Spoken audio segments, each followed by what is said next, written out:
آپ جانتے ہیں بہترین حسین ترین شے تو بہترین انجام ہے دو. اگر ہم سب اللہ کی راہ میں شہید ہو جائیں تو ہمارے لیے تو اس سے بڑی کامیابی کوئی نہیں. اور اگر ہم کامیاب ہو کر آ گئے اس معنی میں جو تم کامیابی سمجھتے ہو تب تم بھی مانو گے کہ کامیاب ہو گئے. ہمارے لیے تو جسے کہتے ہیں عام کولوکیل اردو میں چت بھی میری پٹ بھی میری. جیتوں تو جیتا ہی، ہاروں تب بھی میری جیت ہے.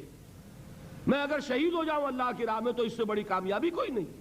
تو اب ڈر کس بات کا، کس چیز سے ڈرا رہے ہو ہمیں؟ قُلْ هَلْ تَرَبَّصُونَ بِنَا إِلَّا إِحْدَى الْحُسْنَيَيْنِ. ہمارے لیے تو دونوں انجام یکساں احسن. اگر شہادت کی موت آ جائے تو شہادت ہے مطلوب و مقصود مومن، نہ مال غنیمت نہ کشور کشائی. اور اگر ہم غازی ہو کر آ گئے، جیت کر آ گئے تو تم بھی کہو گے کہ جیت ہو گئی، کامیابی ہو گئی. تو ہمارے لیے تو اندیشہ ہی نہیں. لیکن میں اس وقت یہ بتا رہا ہوں منافق کیا ڈراوے دیتے تھے. جب اس حالت میں بھی مسلمان چلتے تھے تو اب ان کے دل میں دشمنی پیدا ہو جاتی تھی، عداوت. جب اس سٹیج پر معاملہ آ گیا، یہ ہے وہ تھرڈ سٹیج ٹی بی کی کہ یہاں سے واپسی ممکن نہیں. ہم العدو فاحذرہم، یہ سورہ منافقون میں فرمایا اے نبی اب پوری طرح ہوشیار رہیے، اصل دشمن یہ ہے. یہ ہے اب مارے آستین جو اندر سے ڈی مورلائز کرنے کی کوشش کر رہے ہیں، جن کو پسند نہیں ہے کہ اہل ایمان کیوں اللہ کی راہ میں نکل رہے ہیں. وَإِذَا قِيلَ لَهُمْ آمِنُوا كَمَا آمَنَ النَّاسُ قَالُوا أَنُؤْمِنُ كَمَا آمَنَ السُّفَهَاءُ. جب ان سے کہا جاتا ہے بھلے انسانوں کی طرح ایمان لاؤ جیسے دوسرے لوگ ایمان لائے. جب ایمان لائے ہو تو اس کے تقاضے پورے کرو. تقاضے کیا ہیں؟ ایمان ہے تو عمل درست ہونا چاہیے، ایمان ہے تو جہاد ہونا چاہیے، ایمان ہے تو جان اور مال کھپانی چاہیے. تو جو ایمان دوسرے لوگ جس طرح لائے ہیں، حمزہ بھی تو ایمان لائے ہیں، آخر ان کا راستہ تمہیں نظر نہیں آ رہا؟ ابو بکر ایمان لائے ہیں، ان کی طرح ایمان لاؤ. تو انہوں نے کیا کہا؟ انؤمن کما آمن السفہاء. کیا ہم اس طرح ایمان لائیں جیسے یہ بے وقوف لائے؟ سفیہ کا لفظ تو سبھی جانتے ہیں، یہ سفہاء کسے کہہ رہے ہیں؟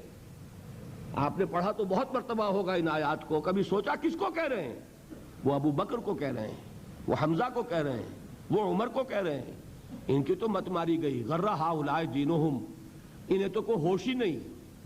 دو مرتبہ حضرت ابو بکر نے وہ کام کیا ہے کہ ہر ورلڈلی وائز انسان یہ کہے گا کہ حماقت کی ہے، جس کے سامنے دنیا ہے. جب ہجرت کے لیے حضور تشریف لے جا رہے تھے، 40,000 درہم کا سرمایہ تھا، جبکہ حضرت ابو بکر ایمان لائے ہیں. مکے کے چوٹی کے تاجروں میں سے تھے جو ملک تجار کہلاتے ہیں. لیکن اب وہ روپیہ کہاں خرچ ہوا؟ بلال کو خریدا، روپیہ دے کے خریدا یا ویسے ہی خرید لیا؟ آزاد کر دیا. ابو فقی کو خریدا، آزاد کر دیا. 6 ہیں غلام اور کنیزیں محمد الرسول اللہ پر ایمان لانے والے، جن کو ابو بکر نے اپنے پیسے سے خریدا اور آزاد کیا. یہ روپیہ تو پگھل رہا ہے نا. اب جو تھوڑی بہت پونجی رہ گئی ہے، تو جب حضور ہجرت کے لیے تشریف لے جا رہے، وہ ساری پونجی اپنے ساتھ لے گئے، گھر والوں کو چھوڑ کر گئے. بوڑھا باپ اندھا ابو قحافہ، بعد میں وہ بھی ایمان لے آئے. اور یہ ابو بکر ہیں کہ جن کی 3 نسلیں ایک وقت میں موجود تھیں مسلمانوں کی. ابو قحافہ مومن، ابو بکر مومن، اور ابو بکر کی اولاد مومن، عائشہ، اسما اور ابو بکر اور عبد الرحمن ابن ابی بکر. یہ کون ہیں؟ تو 3 نسلیں جس کی بیک وقت رہی ہیں ایمان میں، وہ شاذ لوگ ہیں، ان میں ابو بکر ہیں. لیکن یہ کہ اس وقت تک ابو قحافہ ایمان نہیں لائے تھے، والد نابینا تھے. تو والد ہیں، بیٹیاں ہیں، حضرت عائشہ، حضرت اسما، حضرت رضی اللہ تعالی عنہما، بیوی ہیں. کچھ نہیں چھوڑ کے گئے، ایک پیسہ. جب باپ کو معلوم ہوا بیٹا چلا گیا محمد کے ساتھ صلی اللہ علیہ وسلم، سخت غصے میں ہے، پیچ و تاب میں ہے. اب ہمارا کون والی وارث ہوگا؟ کون ہے ہماری خبر گیری کرنے والا؟ بیٹیوں سے پوتیوں سے اپنے پوچھتے کچھ چھوڑ کے بھی گیا کہ نہیں؟ ان کا ہاں ابا جان. کیا کیا انہوں نے؟ کبھی پڑھے ہیں واقعات؟ کچھ کنکر روڑے لیے، ایک کپڑے میں پوٹلی بنائی اور اندھے دادا کا ہاتھ اوپر پھروایا.